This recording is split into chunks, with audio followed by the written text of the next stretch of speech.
Dilanjutkan tausiah oleh Ustadz Muhyiddin SE. Waktunya dipersilakan. Bismillahirrahmanirrahim. Assalamualaikum warahmatullahi wabarakatuh.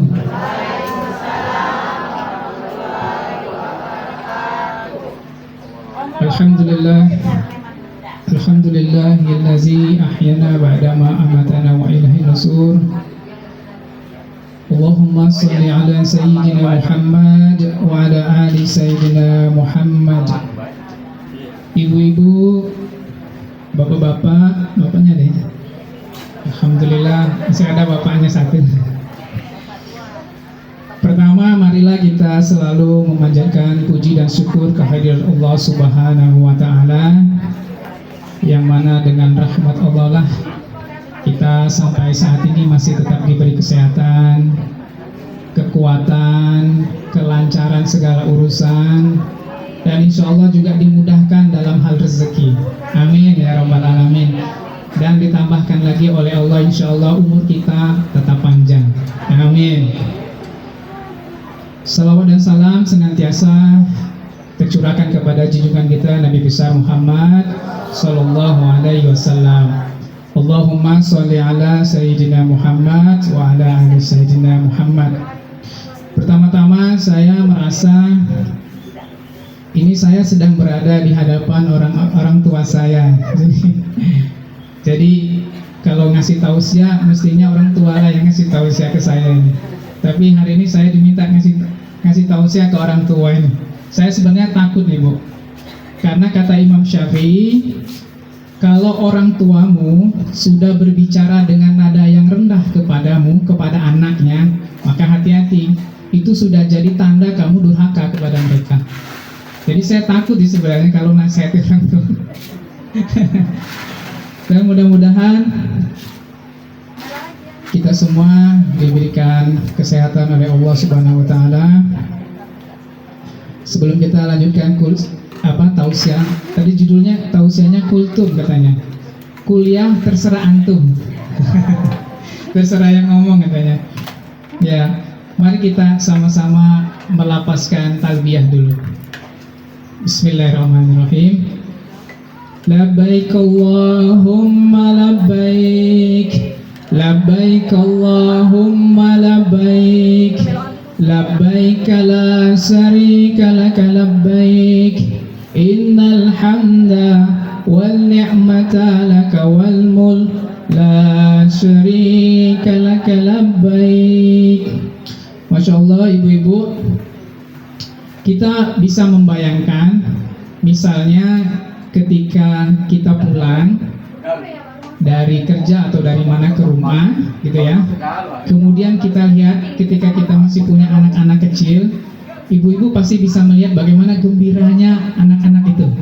Dia berlari sambil tertawa, sambil tersenyum, dia panggil. Kalau yang datang itu ibunya, dia panggil mungkin Umi, Mama. Kalau yang datang itu bapaknya, dia panggil Ayah, Abi gitu ya. Gembira sekali. Dan kita pun yang pulang itu gembira juga.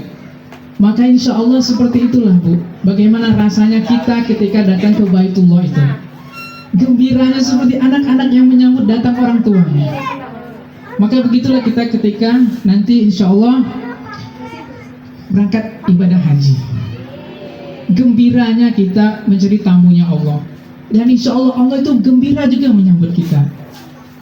Maka orang yang berhaji itu insya Allah ketika dia pulang, jika dia hajinya mabrur, insya Allah tidak akan pernah fakir Bu. Selalu dicukupkan oleh Allah Subhanahu wa Ta'ala. Karena itu, nah ya, Masya Allah. Nah ini ya, Masya Allah. Ya, mau tahu saja. Masya Allah. Satu lagi.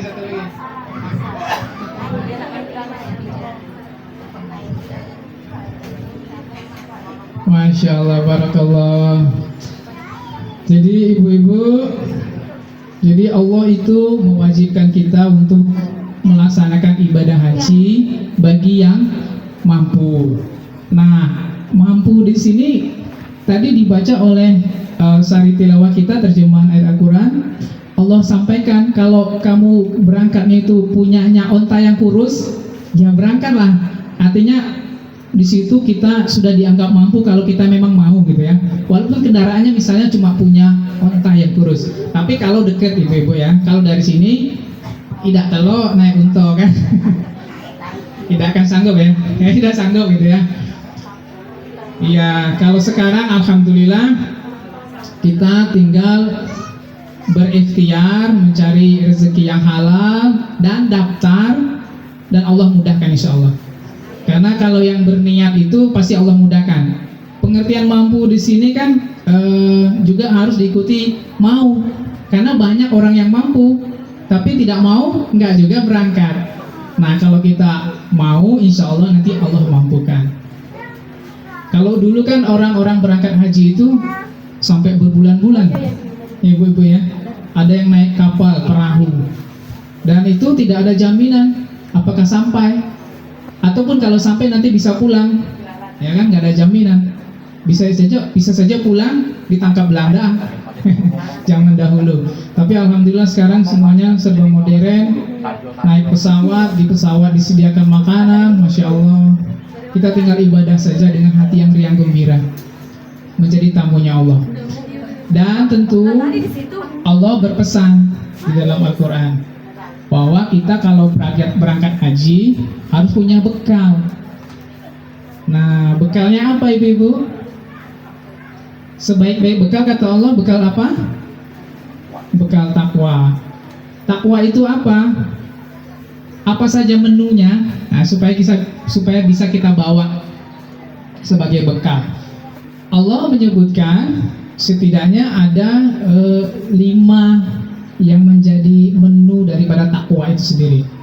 Nah, takwa ini kalau kita jadikan bekal, maka Allah akan mudahkan segala urusan kita, Allah cukupkan segala kebutuhan kita, dan diberi rezeki dari jalan yang tidak disangka-sangka.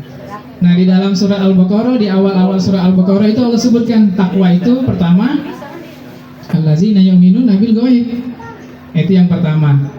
Jadi bekal kita dalam takwa itu menu yang pertama. Nah, ini menu takwa yang pertama adalah beriman kita, percaya kita, yakin kita kepada yang gaib. Ini dulu. Kalau berangkat haji tidak ada kepercayaan, tidak ada keyakinan, itu bukan haji, tapi jalan-jalan. Karena itu ini harus dimantapkan keyakinan kita kepada Allah Subhanahu wa taala. Percaya kepada yang gaib ini, kita percaya juga kepada yang lain, bahwa Allah menciptakan malaikat, Allah menciptakan jin dan sebagainya. Allah menciptakan surga dan neraka.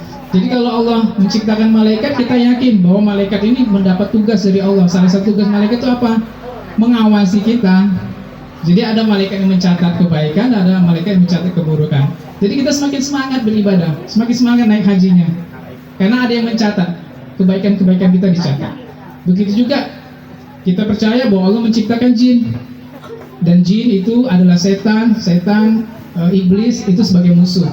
Jadi kita hindari, jauhi, dan berhati-hati jangan sampai terjebak oleh segala tipu daya mereka. Jadi tipu daya setan itu macam-macam, termasuk dia membisikkan lintasan-lintasan pikiran-pikiran yang tercela, itu juga merupakan tipu daya setan.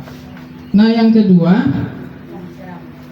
bekal takwa yang pertama wa yuqimuna sholat. Jadi takwa yang dimaksud di situ ya kita mendirikan sholat. Yang ketiga apa ibu-ibu? Apa ibu-ibu? Wa yuqimuna sholat wa mimma razaqnahum yunfiqun. Jadi kita menginfakkan sebagian daripada rezeki yang Allah berikan kepada kita. Menginfakkan di jalan Allah. Tidak mesti banyak. Yang Allah suka itu bukan banyaknya, tapi konsistennya. Ya, continue. Enggak, walaupun kita mampunya misalnya infaknya 2.000 tapi terus sehari tiap hari gitu kan, itu lebih disukai Allah. Kata ulama, amal yang sedikit tapi konsisten itu lebih disukai. lebih bernilai daripada 1000 karomah. 1000 ke apa tuh? Ya magic lah ya. Karomah kan kelebihan yang Allah berikan kepada hamba-hamba yang tertentu. Itu yang amal-amal yang konsisten itu jauh lebih bernilai di sisi Allah. Lebih Allah sukai. Nah, kemudian yang termasuk takwa tadi disebutkan dalam Al-Baqarah adalah apa ya Ibu? Wallazina yu'minuna bima unzila ilaika wa ma unzila min qablihim. Itu kita beriman kepada kitab apa yang telah diturunkan oleh Allah kepada Nabi Muhammad SAW, yaitu Al-Quran. Inilah imam kita sebenarnya adalah Al-Quran. Ini yang akan menjadi bimbingan kita. Siapa saja yang berpegang kepada Al-Quran, insya Allah dia akan selamat dan mendapat petunjuk dari Allah Subhanahu Wa Taala. Dan juga termasuk kitab-kitab yang Allah turunkan sebelum Al-Quran. Tapi kalau kitab-kitab yang seperti Injil ya, itu kita tidak boleh percaya semuanya, karena itu udah banyak perubahan gitu ya, sudah banyak campur tangan manusia. Jadi kita boleh mempercayai sebagian saja. Nah, dan yang terakhir, wabil akhiratihum yuqinun. Kita beriman, percaya kepada hari akhir. Nah, itulah jadi bekal takwa yang perlu kita siapkan. Takwa itu apa? Tadi yang disebutkan tadi 5. Itulah bekal kita yang pertama. Di samping bekal itu tentu saja ada bekal-bekal yang sifatnya zahir, bekal-bekal materi dan lain sebagainya. Tapi yang paling penting kata Allah sebaik bekal adalah takwa. Mungkin itu saja tausiahnya. Mudah-mudahan bermanfaat dan semoga Allah mudahkan bagi kita yang belum haji, belum berangkat. Jadi ibu-ibu udah berangkat semua ya? Udah ya? Hah? Ayo semoga insya Allah. Ya. Yo, yang penting daftar dulu. Nah, kapan berangkatnya kita serahkan kepada Allah.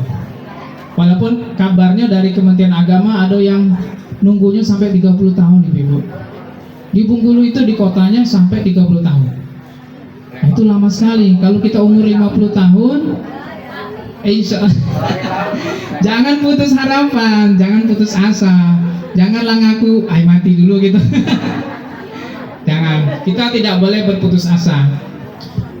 Karena berputus asa itu salah satu, ingat, berputus asa salah satu apa? Bukan, itu tipu daya setan. Ya. Kata Nabi Ibrahim, tidaklah berputus asa kecuali orang-orang yang ingkar. Jadi kita nggak boleh berputus asa. Kalau sudah ada niat, sudah ada rezeki, insya Allah kita sudah daftar, nak berangkat, nak ida, kita serahkan kepada Allah. Kalau misalnya kita lah berangkat duluan bukan ke tanah suci tapi ke tanah yang lain, ya tanah yang lain ya, insya Allah tetap dicatat bahwa kita sudah menunaikan ibadah haji, niatnya sudah sampai. Karena Allah itu sangat teliti, Allah itu maha baik, Allah itu asyakur, Allah itu maha bersyukur. Kita subhanallah wa bihamdi subhanallahil azim, cuman ngucap itu baik. Nah, bahasa Palembang. Saya udah 15 tahun tapi belum bisa bahasa Palembang. Jadi cuman ngucap subhanallah wa bihamdi subhanallahil azim. Ada salah satu hadis yang mengatakan bahwa Allah tanam di surga itu pohon kurma. Oh, bayangkan ibu, cuman ngucap subhanallah wa bihamdi subhanallahil azim. Sering-seringlah sambil masak, sambil goreng. Nah, subhanallah biasa. Sambil goreng apa? Pempek kan?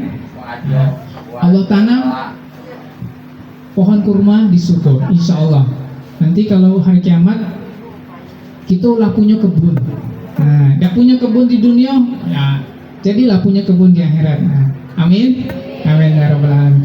Demikianlah, semoga pertemuan ini mendapatkan barakah dari Allah Subhanahu wa Ta'ala. Tidaklah kita bertemu pada kesempatan kali ini, melainkan saat ini insya Allah ada malaikat yang di atas yang ikut hadir. Karena kalau pertemuan-pertemuan seperti ini disebutkan oleh para ulama sebagai salah satunya taman-taman surga. Jadi siapa yang suka duduk di taman-taman surga? Mereka adalah para penduduk surga. Insya Allah ibu-ibu di sini semua para penduduk surga.